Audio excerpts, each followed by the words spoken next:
اللہ کا اعلان ہے، جہاں رہو اللہ کے نبی کے طریقوں کو پکڑ کے رہو۔ اللہ تعالیٰ تک پہنچنے کا بس ایک ہی راستہ ہے، ایک ہی راستہ ہے، ایک ہی راستہ ہے، وہ ہے جناب رسول اللہ صلی اللہ تعالی علیہ وسلم کی مبارک زندگی۔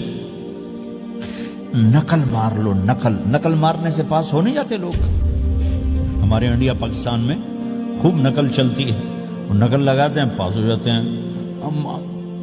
میں بھی ذمہ داروں کی اولاد، پڑھنے کا شوق نہیں تھا، ہمیشہ نقل مار کے ہی پاس ہوئے، کیونکہ پڑھنے کا شوق ہی نہیں تھا۔ ماں باپ نے ڈنڈا چڑھا دے کہ ڈاکٹر بنانا ہے، ڈاکٹر بنانا ہے، ڈاکٹر بنانا۔ مجھے کبھی زندگی بھر شوق نہیں ہوا کہ میں نے ڈاکٹر بننا۔ بھائیو، اپنے نبی کی نقل اتار، اللہ پاس کر دے گا۔ اس نے ایک چنا ہے جس کو حبیب بنایا ہے۔ 10,000 سال کا پروسیس ہوا اور اس میں سے محمد مصطفیٰ صلی اللہ علیہ وسلم کی ہستی کو وجود ملا۔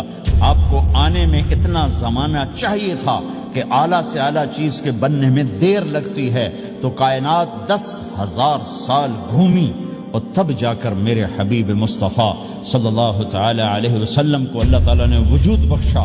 سب سے عالی نسب، سب سے عالی خاندان، سب سے عالی صفات۔ اب اللہ کے خزانوں سے لینے کا راستہ پاؤنڈ نہیں، ڈالر نہیں ہے، تجارت نہیں ہے۔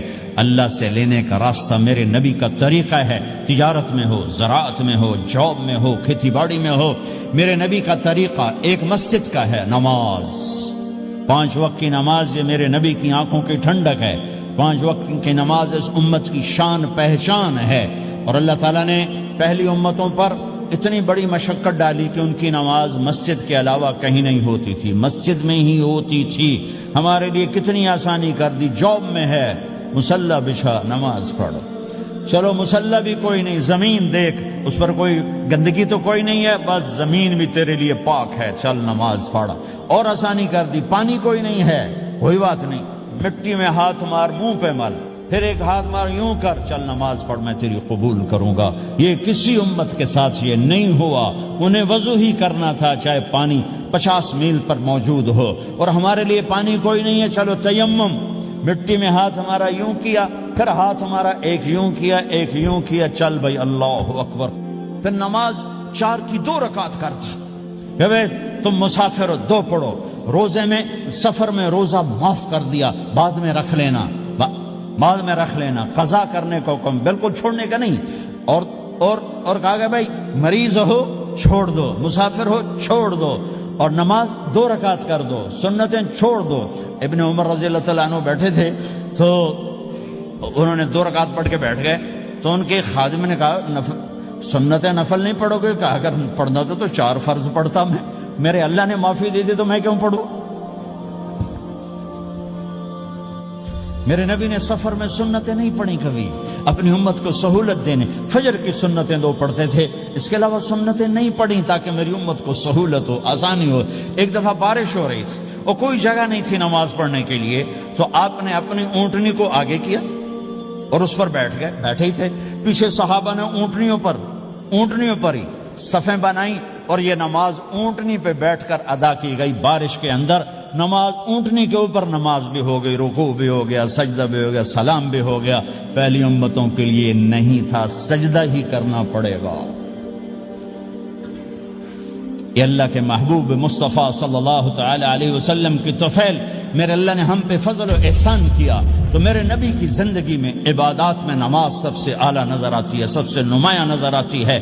اور پھر بازار میں، گھر میں، دفتر میں، ماحول میں میرے نبی کے اخلاق، یہ زندگی کا دوسرا روشن پہلو ہے۔ میرے نبی کی ساری زندگی 2 لفظوں میں آتی ہے، عبادت اخلاق، عبادت اخلاق، یا 2 اور لفظ، حقوق اللہ، حقوق العباد، حقوق اللہ، حقوق العباد۔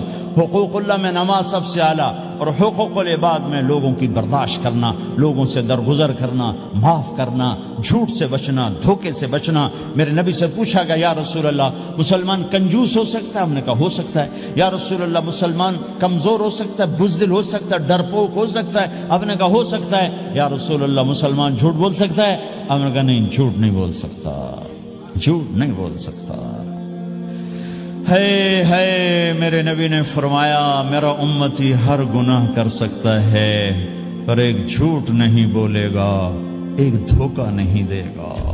لیکن پوری دنیا میں سب سے زیادہ جھوٹ بولنے والا اور دھوکہ دینے والا وہ اس امت کا فرد بن چکا ہے۔ سب سے زیادہ دھوکہ دینے والے ہم بن گئے، سب سے زیادہ جھوٹ بولنے والے ہم بن گئے۔ اور میرے نبی نے فرمایا تھا کہ مسلمان جھوٹ نہیں بولتا، دھوکہ نہیں دیتا، ہر گناہ کر سکتا ہے، جھوٹ نہیں بولے گا، دھوکہ نہیں دے گا۔ یہ میرے نبی کی زندگی کا دوسرا پہلو ہے کہ سچائی پہ جمو۔ چند پیسے بچانے کے لیے جھوٹ بولنا، ٹیکس بچانے کے لیے جھوٹ بولنا، کتنے پاؤنڈ بچا لو گے؟ ادھر تمہارے سامنے سچ روشن کھڑا ہوا ہے۔ میرے نبی نے کہا الصدق ینجی والکذب یہلک۔ ادھر جھوٹ کھڑا ہے، ادھر جھوٹ کے ساتھ 4 پاؤنڈ بچیں گے، ادھر سچ کے ساتھ اللہ ملے گا، لے لو جو لینا ہے لے لو۔ ہاں، الا لعنت اللہ علی الکاذبین، جھوٹوں پہ اللہ کی لعنت۔ اس لعنت کے ساتھ 400 پاؤنڈ بچا لیے، 4000 بچا لیے، 4 ملین بچا لیے، 4 بلین بچا لیے، 4 ٹریلین بچا لیے، ساری دنیا کو بچا لیا، اور اوپر اللہ کی لعنت پڑی تو اللہ کی قسم گھاٹے کا سودا ہے۔ اور سچے ہو گئے، سچ بولا، یہ میں 100 پاؤنڈ کماتا ہوں، لے لو جو لینا ہے اس میں سے، یہ میں 1000 پاؤنڈ کماتا ہوں، لے لو جو لینا ہے، یہ میں 50,000 پاؤنڈ کماتا ہوں، لے لو جو لینا ہے، کہ مسلمان کی زبان سے جھوٹ نہیں نکلتا، سچ ہی بولتا ہے۔ آپ تشریف لے جا رہے ہیں، ایک آواز ہے یا رسول اللہ، آپ نے یوں دیکھا کوئی نظر نہیں آیا، پھر آواز ہے یا رسول اللہ، تو آپ نے دیکھا کہ ہرنی ڈیر چھوٹی وہ کھڑی ہوئی رسی میں بندھی، تو آپ نے کہا کیا ہوا؟ کہا جی آپ کا صحابی مجھے پکڑ کے لایا ہے، میرے چھوٹے چھوٹے بچے بھوک سے رو رہے ہوں گے، آپ مجھے چھوڑ دیں، میں بچوں کو دودھ پلا کے واپس آ جاتا، مجھے پتا ہے میرے اللہ کی تقدیر میرے بارے میں کیا ہے۔ تو آپ نے کہا اگر تو واپس نہ آئی تو پھر؟ تو اس نے کہا مجھے اللہ جہنم میں ڈال دے۔ آپ نے اس کی رسی کھول دی، خود وہیں بیٹھ گئے، اس نے دوڑ لگائی اور پہاڑوں میں گم ہو گئی۔ تھوڑی دیر کے بعد وہ دوڑتی ہوئی آئی اور آ کے سر یا رسول اللہ میں حاضر ہو گیا۔ تو آپ نے اس کو باندھ کے وہیں آپ بیٹھ گئے نہیں۔ دیر کے بعد وہ صحابی آئے جنہوں نے اس کو شکار کیا تھا، پکڑا تھا، تو کہنے لگے، ان کا یا رسول اللہ آپ یہاں کیسے؟ کہ میں ایک درخواست لے کر آیا ہوں۔ کہ کیا؟ کہ یہ ہرنی مجھے ہدیہ کر دو۔ کہ یا رسول اللہ سب کچھ آپ کا ہے، کہنے بس یہ ہدیہ کر دو۔ یا رسول اللہ حاضر۔ تو آپ نے اس کو لے کر رسی اس کی گردن سے نکالی کہ جاؤ بچی اپنے بچوں کے پاس جا کے خوشی منا، سچ نجات دیتا ہے اور جھوٹ ہلاک کرتا ہے۔ ایک ہرنی جان کی بازی کھیل گئی سچ بولنے کے لیے، تم چند پونڈوں پہ جھوٹ بولتے ہو، ایمان کو برباد کر کے رکھ دیتے ہو۔ مسلمان جھوٹ نہیں بولتا، مسلمان دھوکہ نہیں دیتا، مسلمان کی زبان سے سخت بول نہیں نکلتا، کسی کو بے عزت نہیں کرتا، کسی کو کی بے اکرامی نہیں کرتا، کسی کا دل نہیں توڑتا، کسی کو ذلیل نہیں کرتا، خود سہتا ہے، اوروں کو خوشیاں دیتا ہے، خود دکھ سہتا ہے، اوروں کو راحت دیتا ہے، خود تکلیف سہتا ہے۔ یہ میرے نبی کے اخلاق ہیں، یہ میرے نبی کی زندگی ہے، اور یہ اسلام کا سب سے بڑا چیپٹر ہے اور سب سے مشکل چیپٹر ہے۔ جب میرے نبی نے لمبی نمازیں پڑھی تو اللہ نے روک دیا کہ میرے حبیب ما انزلنا علیک القرآن لتشقى، اتنی لمبی نماز نہ پڑھ کے تو تھک جائے۔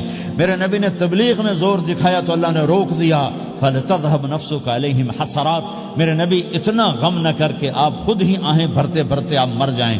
میرے نبی نے مال سارا خرچ کیا، اللہ نے اس سے بھی روک دیا، ولا تبسطها كل البسط فتقعد ملوما محسورا، اتنا خرچ نہ کریں کہ آپ خود پھر دکھی ہو کے بیٹھ جائیں۔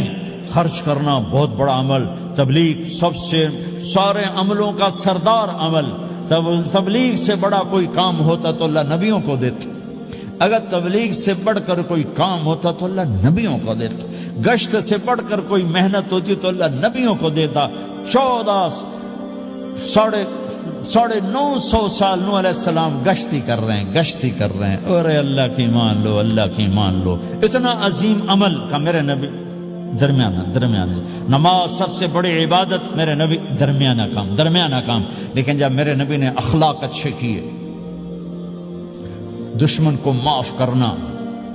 لیکن ایک آدمی آپ سوئے ہوئے تھے، آپ کی تلوار لٹکی تھی، ایک آدمی آیا، اس نے آپ کی تلوار اتاری اور یوں ہماری پسلی میں آپ اٹھ کے بیٹھ گئے.